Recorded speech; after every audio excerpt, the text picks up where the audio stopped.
Two men, same city, same storm, same -20 degrees. One of them did not make it through the third night. The other survived all 11 in a $2,000 sedan with a garage sale sleeping bag and no heater. His neighbor had the same car, the same cold, the same nothing. The only thing David had that his neighbor didn't was knowledge. This video is that knowledge. 0 degrees Celsius. Above this line, with the right setup, sleeping in a car is manageable. Between -10 and -20 Celsius, you are in high-risk territory, reserved for experienced people with proper gear. Below -20, no sleeping bag, no foam board, no trick in this video is enough. Below -20, you find a heated building, a 24-hour gas station, a hospital, a shelter, no exceptions, no ego. But even inside the safe zone, the thermometer is lying to you. Wind chill. A night reading -10 Celsius can feel like -25 on exposed skin. And even inside your sealed car, wind hammers the metal and glass from outside, stripping heat at an accelerating rate. Never just check the temperature. Check the wind chill and treat it as a countdown timer on how fast you are losing the battle. Park behind a wall, a building, anything that breaks the wind. Your parking spot is your first line of defense. Your body is your second, but only if you know what it is trying to tell you. Stage 1. Hypothermia. Core temperature drops to between 32 and 35 degrees Celsius. Violent shivering, numb hands, slurred words. Your body is screaming, but it is still fighting. Add layers, start the engine, eat something immediately. If you stop shivering while still feeling cold, that is not your body warming up. That is your body giving up. Stage 2. Core temperature has fallen to between 28 and 32 degrees Celsius. Thinking slows. A strange, seductive drowsiness rolls in. This is when you call emergency services. Not in 5 minutes, right now. And even if you read the temperature right, your car is already bleeding heat from 3 directions you have never thought about. Your body generates between 80 and 100 watts of heat every single hour. Conduction. Direct contact with cold surfaces, like the metal floor draining heat from your back like a sieve. Convection. Cold air circulating around you, peeling warmth away. Radiation. Your body glowing heat outward into surrounding space, like a candle in an empty room. The biggest, widest open door in your entire car is made of glass? Car windows are heat vampires, large surface area, almost zero insulating value. About 70% of the heat you lose bleeds straight through those windows before you even realize it is happening. The fix costs almost nothing. Rigid foam insulation board from any hardware store. Cut it to fit each window exactly. Press it in. This single step raises the inside temperature by 3 to 8 degrees Celsius with 0 fuel burned.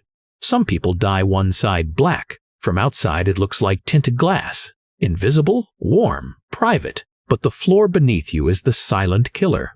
Cold air is heavy. It sinks and pools on your car floor like invisible liquid. That metal surface conducts heat directly out of your body faster than almost anything else. A camping pad with an R-value rating goes between you and the metal. Always. And here's what gear stores will never tell you. Memory foam fails in the cold. It hardens, collapses its insulating air pockets, and becomes a conductor pushing cold upward into you. Always put a real insulating pad beneath it. Above you, heat rises straight into your metal roof and disappears into the night. A Mylar emergency blanket fixed to the ceiling reflects it back down. Sandwich it between 2 fleece layers to eliminate the crinkling noise. Now, hang a thick blanket across the back of the front seats. Seal off the driver's cabin entirely. That massive windshield, those pedal gaps, they are the coldest, leakiest part of the vehicle. Cut them off. You are now only heating the rear sleeping area. Your 80 watts suddenly has a real chance. Hang another blanket from the ceiling grab handles. Let it drape down around you like a tent inside the car. Dead air space. A pocket of still trapped air that insulates better than almost any material money can buy.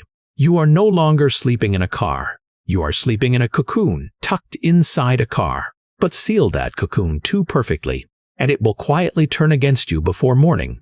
One person breathing through the night exhales almost half a liter of water vapor. In a sealed car, that moisture soaks into your blankets and sleeping bag. Wet insulation loses 40% of its ability to hold heat. Your entire system degrades hour by hour while you sleep. Carbon dioxide builds up too. Above 5,000 parts per million, you wake up with a headache you cannot explain.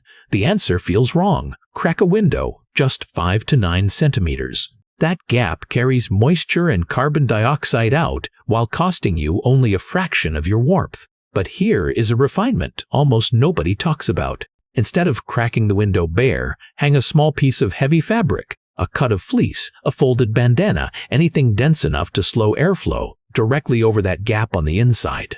Tuck it loosely into the top of the window frame and let it drape down. What you have now is not an open gap. It is a baffle. Moisture and carbon dioxide still escape, but the fabric breaks the direct channel, slowing the rate at which warm air bleeds out. The gap ventilates. The fabric insulates. You get both things at once, instead of trading one for the other. Add silica gel packets near your sleeping area. Those little do-not-eat pouches from shoeboxes and electronics packaging. Hoard them like gold bars. Scatter them throughout the car. Rotate them out when saturated. They silently absorb humidity while you rest. One more moisture trick that sounds absurd until you feel it work. A thin plastic bag between your inner and outer sock stops foot sweat from soaking your insulating layer. That outer sock stays dry. That outer sock keeps working all night. You have built the cocoon. Now you have to make sure the clothes on your body are not destroying it from within. Cotton holds sweat against your skin like a cold compress. Merino wool and synthetic fleece pull moisture away and keep insulating even when damp. Layer thin pieces, not one thick one. Wear a beanie to sleep. Your skull loses heat at a surprising rate. Wrap a neck warmer around your throat. An exposed neck acts like a chimney. Change your socks before sleep. The pair you wore all day is carrying moisture that will work against you for hours. That sleeping bag rated to 0 degrees Celsius? It will not let you sleep comfortably at 0 degrees Celsius. That number is the survival rating. You will not die, but you will shiver too hard to rest. For real sleep, your bag needs a rating 10 to 15 degrees Celsius lower than the outside temperature. And even the best bag leaks heat through the collar gap at your neck, like a chimney nobody thought to plug. Stuff a jacket into that opening and cinch it shut. You can do everything right and still lose if you do not understand what happens at 3 in the morning. 3 in the morning. That is when core body temperature hits its lowest point of the entire night. The hour people quietly lose the battle without ever waking to fight back. David described night 4 as the night he almost did not set the alarm. He was warm enough, tired. He skipped it. He woke at 4:15 in the morning, shivering so hard he could barely start the engine. He never skipped it again. Here is how you beat the 3 a.m. wall. Eat fat before sleep. Digesting fat triggers thermogenesis, generating significantly more body heat than processing carbohydrates. Your digestive system works harder to break down fatty foods, and that extra effort generates warmth. You are literally turning your stomach into a space heater.